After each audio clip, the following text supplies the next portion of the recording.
Bismillahirrahmanirrahim. Assalamualaikum warahmatullahi wabarakatuh. Perkenalkan, nama saya Mas Ridin dengan NIM 21650.021 kelas A. Pada mata kuliah Crime Cyber Law kali ini, di sini saya akan membahas tentang mata kuliah Cyber Crime dan Cyber Law, yaitu tentang tugas final. Oke, tidak usah berlama-lama, kita langsung saja dalam pembahasannya. Yang pertama yaitu pencurian identitas. Wanita 24 tahun dipenjara 66 bulan atas pencurian identitas senilai 51,5 miliar. Pasal 362 KUHP dalam kurung Kitab Undang-Undang Hukum Pidana. Barang siapa mengambil barang sesuatu yang seluruhnya atau sebagian kepunyaan orang lain dengan maksud untuk memiliki secara melawan hukum, diancam karena pencurian. Sanksinya dari kasus ini adalah dengan pidana penjara paling lama 5 tahun atau pidana denda paling banyak 1900 ribuan. Oke, itu adalah tentang kasus wanita 24 tahun dipenjara 66 bulan atas pencurian identitas senilai 51,5 miliar. Yang kedua, yaitu kasus phishing. Polda Metro tangkap penjual link phishing untuk bobol rekening bank. Dalam pasal 35 Jo pasal 51 ayat 1 dan atau pasal 30 Jo pasal 46 dan atau pasal 32 Jo pasal 48 dan atau pasal 36 Jo pasal 51 ayat 2 dan atau pasal 28 ayat 1 Jo pasal 45A ayat 1 Undang-Undang Nomor 19 Tahun 2016 tentang perubahan atas Undang-Undang Nomor 11 Tahun 2008 tentang informasi dan transaksi elektronik dan atau pasal 263 KUHP dengan bunyi merupakan tindakan pidana yang dapat dikejar penuntutan umum dengan alat bukti berupa hasil audit dan atau memeriksa oleh penyelenggaraan sistem elektronik atau oleh penyelidikan atau penyidangan. Yang ketiga yaitu penyebaran malware dengan AI makin mengkhawatirkan. Pasal 30 UU ITE yang berbunyi berisikan kategori perbuatan yang dilarang adalah setiap orang dengan sengaja dan tanpa hak atau melawan hukum mengakses komputer atau sistem elektronik milik orang lain dengan cara apapun seperti melanggar, menerobos, melampaui atau menjebol sistem pengamanan. Berikutnya adalah ransomware. Contoh serangan ransomware adalah serangan ransomware Wankri, yaitu pasal 26 ayat 1 UU ITE berbunyi dalam pemanfaatan teknologi informasi, perlindungan data pribadi merupakan salah satu bagian dari hak pribadi atau private rights. Hak pribadi mengandung pengertian berbagai berikut. Yang pertama yaitu hak pribadi merupakan hak untuk menikmati kehidupan pribadi dan bebas dari segala ancaman gangguan. Yang kedua yaitu hak pribadi merupakan hak untuk mendapatkan komunikasi dengan orang lain tanpa tindakan memata-matai. Yang ketiga yaitu hak pribadi merupakan hak untuk mengawasi akses informasi tentang kehidupan pribadi dan data seseorang. Yang berikutnya yaitu peretasan dan hacking.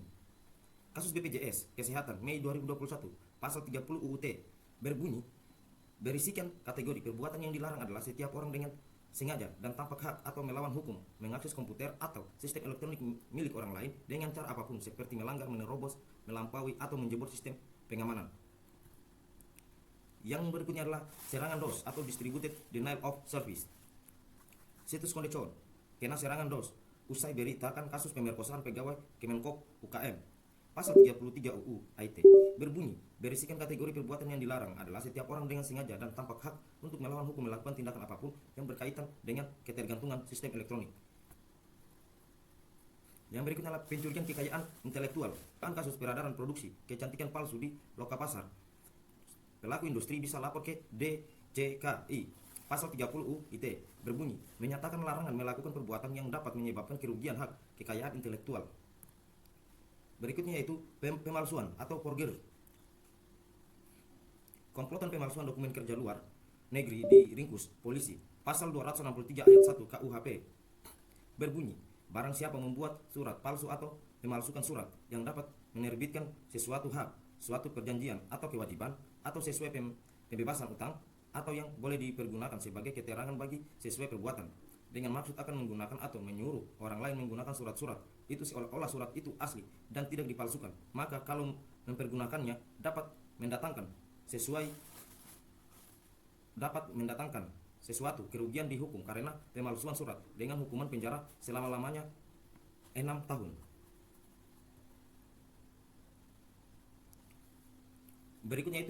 Berikutnya yaitu pornografi anak atau child pornografi. Bongkar kasus konten pornografi sesama jenis anak. Polisi tangkap 2 orang. Pasal 293 KUHP berbunyi barang siapa dengan sengaja melakukan perbuatan cabul di depan anak di bawah umur, sanksinya diancam dengan pidana penjara paling lama 9 tahun atau pidana denda paling banyak 1 miliar. Berikutnya yaitu cyberbullying. Timur Clement memutuskan lompat dari jembatan setelah video mesranya dengan seorang pria disiarkan live oleh teman sekamarnya sendiri. Pasal 27 ayat 1 UU ITE berbunyi, setiap orang dengan sengaja dan tanpa hak menyebarkan informasi elektronik atau dokumen elektronik yang memiliki muatan penghinaan. Yang berikutnya, penyebaran informasi palsu. Polisi sebut kabar penculikan anak di Papua hoax, pelaku pakai KTP palsu. Pasal 15 KUHP berbunyi barang siapa menyiarkan berita atau pemberitahuan yang diketahuinya bahwa berita atau pemberitahuan itu tidak benar, dipidanakan karena menyiarkan berita atau pemberitahuan itu. Sanksinya dengan pidana penjara paling lama 6 bulan atau pidana dengan denda paling banyak 900 ribuan. Yang berikutnya itu peretasan email. Dalam kasus peretasan email, peretas raup 58,8 miliar usai pajak email perusahaan ventilator. Pasal 44 ayat 1 UU ITE berbunyi, setiap orang dilarang dengan sengaja dan tanpa hak mengubah, menambah, mengurangi, membuat tidak berfungsi atau merusak informasi elektronik atau dokumen elektronik sehingga informasi elektronik, dokumen elektronik tersebut menjadi tidak benar, rusak atau tidak berfungsi. Yang berikutnya adalah pengintaian atau espionage. Pengintaian atau espionage. Mahkamah Agung AS akan sidangkan kasus pengintaian terhadap warga muslim. Pasal 369 KUHP berbunyi barang siapa dengan sengaja dan melawan hukum menyeluruh atau memberikan wewenang kepada orang lain untuk memasuki tanah atau bangunan yang bukan haknya. Yang berikutnya adalah penggelapan, kasus penggelapan, yaitu gelapan uang perusahaan sebesar 16 juta. Perempuan ini diciduk polisi. Pasal 372 KUHP berbunyi barang siapa dengan sengaja dan melawan hukum memiliki barang sesuai yang seluruhnya atau sebagiannya adalah kepunyaan orang lain, tetapi yang ada dalam kekuasaannya bukan karena kejahatan, diancam karena penggelapan. Sanksinya dengan pidana penjara paling lama 4 tahun atau pidana denda paling banyak 900 ribu. Yang berikutnya kejahatan keuangan online. Kejahatan keuangan dalam pembayaran digital. Pasal 64A UU ITE berbunyi setiap orang yang dengan sengaja dan tanpa hak mengubah, menambah, mengurangi atau menghapus informasi elektronik atau dokumen elektronik dengan maksud untuk merugikan orang lain, sanksinya dipidana dengan pidana penjara paling lama 6 tahun atau denda paling banyak 1 miliar. Yang berikutnya pelanggaran privasi. Wanita didenda 3,4 juta karena menyadap ponsel pacar. Pasal 372 KUHP yang berbunyi barang siapa dengan sengaja tanpa hak mengambil barang sesuai dengan maksud untuk memiliki atau untuk dipakai oleh diri sendiri atau orang lain yang diketahuinya bahwa barang itu tanpa hak dipindahkan, sanksinya dipidana dengan pidana penjara paling lama 5 tahun. Yang berikutnya yaitu pencurian akses. Pencurian data KTP warga Tarogong Kidul Garut untuk jaminan pinjol terungkap Kades Sukabakti, lapor ke polisi. Pasal 372 KUHP berbunyi barang siapa dengan sengaja tanpa hak mengambil barang sesuatu dengan maksud untuk memiliki atau untuk dipakai oleh diri sendiri atau orang lain yang diketahuinya bahwa barang itu tanpa hak dipindahkan. Tanpa hak dipindahkan. Berikutnya kejahatan seksual. 11 anak jadi korban kejahatan seksual online.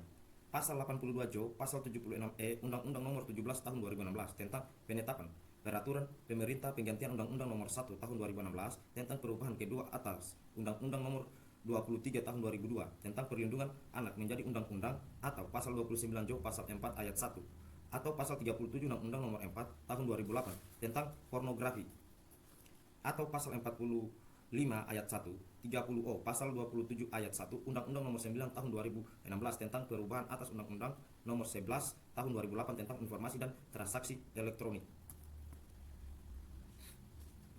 Berikutnya pemerasan online. Kasus pemerasan bermotif penyebaran foto bugil korban terbongkar. Pasal 368 KUHP yang berbunyi barang siapa dengan sengaja dan melawan hukum mengambil barang sesuatu yang seluruhnya atau sebagian kepunyaan orang lain dengan maksud untuk mencabuk orang itu atau orang lain untuk menyerahkan sesuatu yang menjadi haknya atau hak orang lain, dapat diberikan sanksi yaitu pidana dengan pidana penjara paling lama 5 tahun. Yang berikutnya yaitu kejahatan sumber daya komputer. Kejahatan dan penyalahgunaan komputer. Pasal 362 KUHP yang berbunyi barang siapa dengan sengaja dan melawan hukum menghancurkan, merusak atau menyuruh orang lain untuk menghancurkan atau merusakkan benda yang bukan miliknya, diberikan sanksi pidana dengan pidana penjara paling lama 5 tahun. Oke, mungkin itu saja yang dapat saya jelaskan dari cyber crime dan cyber law. Adapun ada kekurangan atau kesalahan dalam penjelasan saya, mohon dimaafkan. Saya tutup dengan ucapan wabillahi taufiq hidayah. Wassalamualaikum warahmatullahi wabarakatuh.